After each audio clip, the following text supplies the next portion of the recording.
Hi, welcome to my channel Chemtry. If you are not subscribed my channel, please subscribe my channel.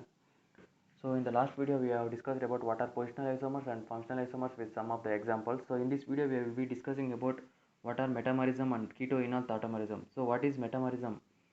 When two isomers of the same functional groups containing a heteroatom like oxygen, nitrogen, sulfur but have a different nature of alkyl or aryl groups attached to it. So that means there is a change in the carbon atoms arrangement with respect to heteroatom. So when you look at the example C4H10O, all the three structures containing ether groups, but there is a change in the arrangement of carbon atoms with respect to heteroatom. So when you look at and start differentiating between these structures, where the structure 1 contains the left side, the methyl group is attached to the oxygen heteroatom, and at the right side ethyl and methyl group is attached. So in the similar way, when you look at the structure 2, at the both sides to the heteroatom ethyl groups are attached. So that means when you start differentiating between 1 and 2, in the one where two methyl groups and one ethyl group is present, in the structure 2 only two ethyl groups are present. That means there is a change in the arrangement of the carbon atom. So this makes them different metamers. So this is how you classify the metamers, and this is how you can understand how they exhibit metamerism with same molecular formula. So then how do you write the metamers? So you can see the compound where the phenyl, for the phenyl ring ethyl is attached, and when you start writing the metamers for this compound, you can see the structure 1, you can see the for the ring where ether group is attached to it. So that means one of the carbon atom has changed its position. When it changes the position, total the compound structure will be different, and it makes a different compound. And in the similar way, you can see in the structure 2, 3, 4 where the methyl group is at changed its position to ortho, meta and para position. So this is how you write the metamers for the given compound. So these are some of the functional groups exhibits metamerism. So ethers, secondary amines and tertiary amines and thioethers and esters. So these are some of the functional groups which shows metamerism in the maximum case. So the next thing is about keto-enol tautomerism. So before going into the keto-enol tautomerism, you need to know about what are tautomers and what is tautomerism. So tautomers are structural isomers. That means it is having the same molecular formula but different structures, and of chemical compounds that readily interconvert. That means tautomers are structural isomers of chemical compounds that readily interconvert, and the chemical reaction by which they are interconverting is known as tautomerism. That means the chemical reaction where it takes place between the keto form to the enol form and the enol form to the keto form.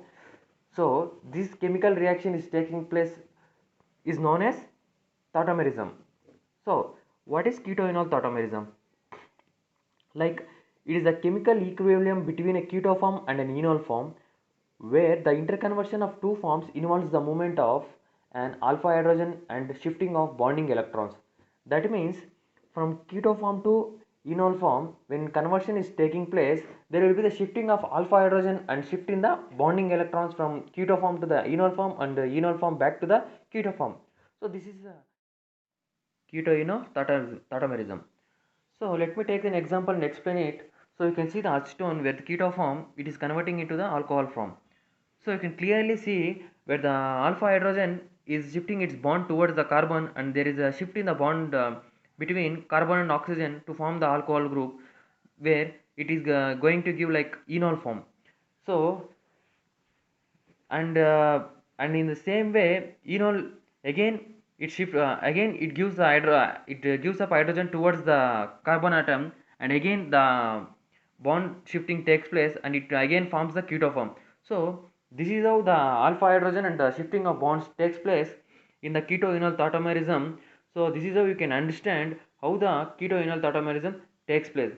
So what are the conditions for keto-enol tautomerism? So to take place keto-enol tautomerism, there must be contain the presence of alpha hydrogen, and the alpha hydrogen must be present on sp3 hybridized atom.